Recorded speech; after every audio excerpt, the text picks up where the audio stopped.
This story comes from Claire, a single mother who lived in a quiet townhouse with her 5-year-old daughter, Emily.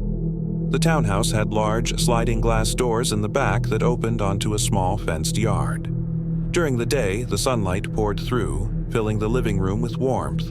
At night, though, the glass turned into a black mirror, reflecting everything inside while hiding whatever might be outside. Claire always kept the curtains drawn after dark, but one evening she forgot. She was busy cleaning up after dinner, Emily playing with her toys on the floor, when she caught movement in the glass. At first, she thought it was just her own reflection shifting. But then she realized the angle was wrong. Someone was standing outside, watching. She gasped, yanked the curtains shut, and locked the door. Emily looked up in confusion, asking what was wrong. Claire smiled tightly and said it was nothing, but inside, her chest was tight. That night, after putting Emily to bed, Claire sat awake in the living room, listening. The neighborhood was quiet, the hum of crickets steady outside. But every so often, she thought she heard faint footsteps on the patio. By midnight, she convinced herself it was her imagination and finally went upstairs to sleep. But at 3 a.m., she woke to the sound of tapping. Slow, deliberate, tap, tap, tap. She crept to Emily's room first, making sure she was safe, then crept down the stairs. The living room was dark, but from the edge of the curtains she saw a pale shape. Someone was standing just beyond the glass, their head tilted, waiting. Claire didn't dare open the curtain. Instead, she backed into the kitchen and called the police, whispering into the phone so Emily wouldn't wake. By the time officers arrived, the yard was empty. No footprints, no signs of forced entry. They reassured her it was probably a trespasser passing through, but Claire couldn't shake the feeling that whoever it was had been standing there for far too long. The next night, she made sure to close the curtains. But just as she was about to fall asleep upstairs, she heard Emily's small voice calling for her. "Mommy, why is there a man at the window?" Claire's heart stopped. She bolted into her daughter's room, but Emily was pointing at the dark glass of her second-story window. Claire rushed to the window and flung it open. Nothing. Just the cool night air, the quiet street below. She tried to calm Emily down, telling her it was just a dream, but she couldn't ignore the fear in her daughter's eyes. Over the next week, the sightings continued. Sometimes Claire would wake to the faint scrape of something against the glass.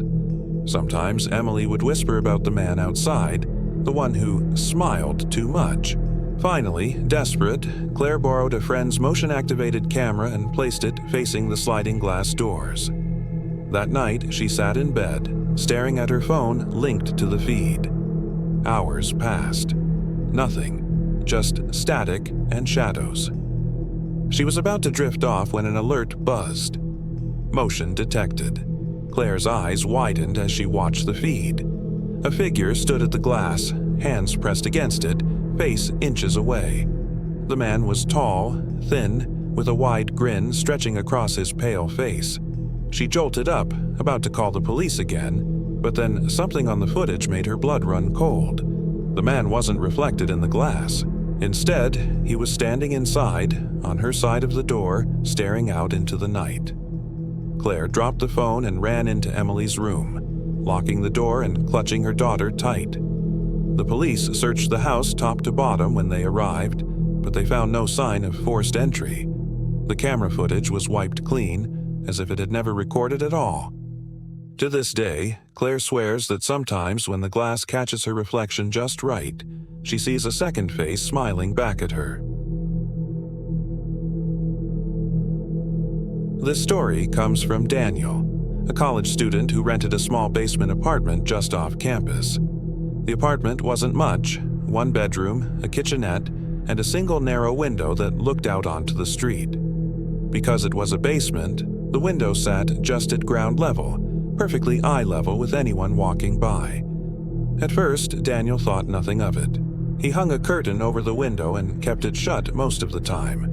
But late at night, when he studied at his desk beneath it, he would sometimes hear footsteps on the sidewalk above, followed by the faintest creak of the curtain rod. One night, while finishing an essay at 2 a.m., Daniel glanced up and froze.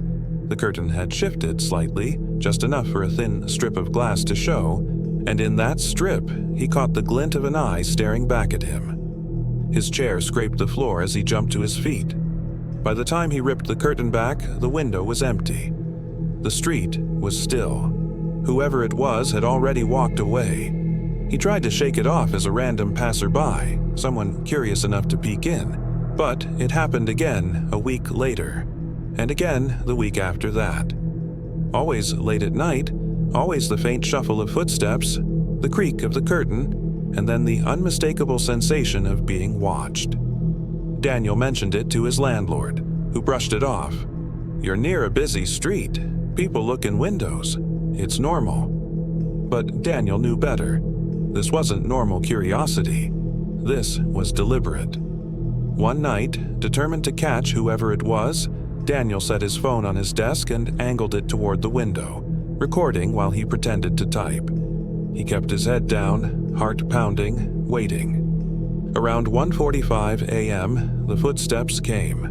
Slow, dragging steps, stopping right outside.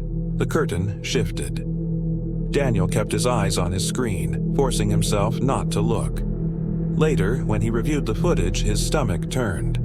Frame by frame, he watched as the curtain pulled slightly back. A face filled the window. Sunken eyes, pale skin, a wide grin. The man stared into the room for nearly a full minute before vanishing back into the dark. Daniel brought the video to the police, who promised to increase patrols in the area. But weeks passed, and nothing changed. The visits continued. Sometimes the man lingered long enough for Daniel to hear his breath fogging the glass. The final time it happened, Daniel woke around 3 a.m. to the sound of tapping on the window. Not the creak this time. A steady tap, tap, tap. He sat up in bed, phone in hand, and whispered to himself that he wouldn't look. But the tapping grew louder, faster, insistent. Finally, unable to resist, he pulled back the curtain. The window was filled with the man's face. Up close now, pressed against the glass so hard his nose flattened. His eyes were wide, unblinking. His mouth moved silently, forming words Daniel couldn't hear but could almost read. "Let me in." Daniel stumbled back, nearly dropping his phone. He dialed 911 with shaking hands, shouting into the receiver. The dispatcher told him to stay calm, that help was on the way. But as he spoke, the man lifted something from the bottom of the window. A screwdriver. Daniel watched in horror as the man jammed it into the frame, prying at the lock. The glass shuddered with each pull. The dispatcher urged him to get somewhere safe. Daniel locked himself in the bathroom, pressing his weight against the door. He could hear the faint groan of the window being forced open, the wooden frame splintering. Then, silence. Daniel held his breath, straining to hear. The bathroom was suffocatingly small, every creak of the pipes magnified. Minutes stretched until finally the sound of sirens filled the street. When the officers arrived, they found the window lock destroyed, the curtain torn down. But no one was there. The strangest part came when they reviewed Daniel's phone recording. For the entire 10 minutes he spent barricaded in the bathroom, the video showed the window wide open. The man had climbed halfway inside, standing perfectly still, watching the empty apartment. But Daniel swore he hadn't heard a thing. This story comes from Hannah, who grew up in a quiet suburban neighborhood where every house looked the same and the nights were still enough to hear the wind through the trees. She was 16 when it happened. Her parents trusted her enough to stay home alone while they went to dinner with friends. It was a Friday night in early fall, and the air outside was cool, the windows slightly fogged from the warmth inside. Hannah curled up on the couch with a blanket, scrolling through her phone. The only light came from the TV playing quietly in the background. Around 9 p.m., she heard a faint tapping sound. At first, she ignored it, assuming it was just branches brushing against the siding. But then it came again, sharper this time. She muted the TV, listening closely. The sound came from the living room window, the big one that faced the front yard. Hannah hesitated, then slowly pulled back the curtain just an inch. What she saw made her stomach tighten. A man stood in the yard just a few feet from the window. His face was shadowed by a hood, but his posture was deliberate, almost casual, like he had been waiting for her to look. She yanked the curtain shut and froze, her heart hammering. Her first instinct was to call her parents, but she didn't want to sound paranoid.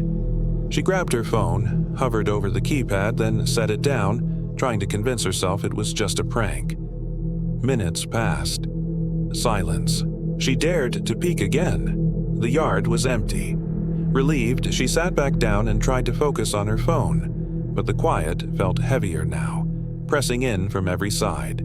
Then the tapping started again, this time from the side window near the kitchen. Hannah stood slowly, clutching the blanket around her shoulders. She tiptoed toward the kitchen, each creak of the floorboards sounding too loud. When she reached the window, she hesitated, then lifted the edge of the blind. He was there again. Closer this time. His face still hidden, but his head tilted upward, as though he knew exactly where she was standing. She dropped the blind and stumbled backward. Her chest felt tight. She wanted to scream, but the sound stuck in her throat. She ran to the front door and checked the lock. Secure. She checked the back door. Locked. She even checked the garage just to be safe. By the time she returned to the living room, the tapping had stopped again. The silence that followed felt unbearable. Then her phone buzzed with a text. Unknown number. "Why'd you close the blinds?" Hannah's blood ran cold. She backed away from the window and clutched her phone so tightly her hands shook. Another text came through. "I just wanted to see you better." Her hands fumbled as she dialed 911. The operator answered, calm and steady, telling her to stay on the line and stay somewhere safe until police arrived. Hannah crouched in the hallway, phone pressed to her ear, trying not to breathe too loud.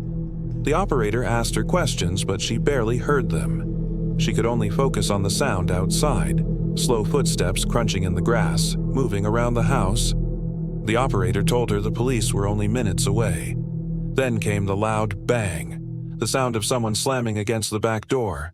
Once, twice. The third time, the wood splintered slightly.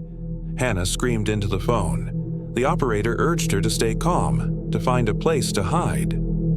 Hannah crawled into the downstairs bathroom, locked the door, and pressed her back against it. Her ears rang with the sound of her own pulse.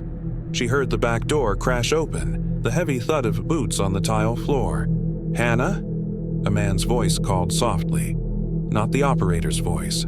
Not anyone she knew. Her phone buzzed again. Another text. "I told you I just wanted to see you." The sound of footsteps moved closer, stopping right outside the bathroom door. Then silence. She held her breath, praying the lock would hold. Minutes stretched like hours. Finally, red and blue lights flashed through the bathroom's tiny frosted window. Shouts echoed through the house as police entered. When they reached her, the door was kicked in and Hannah was pulled out, shaking and sobbing. The man was gone. The officers searched the house, the yard, the entire street.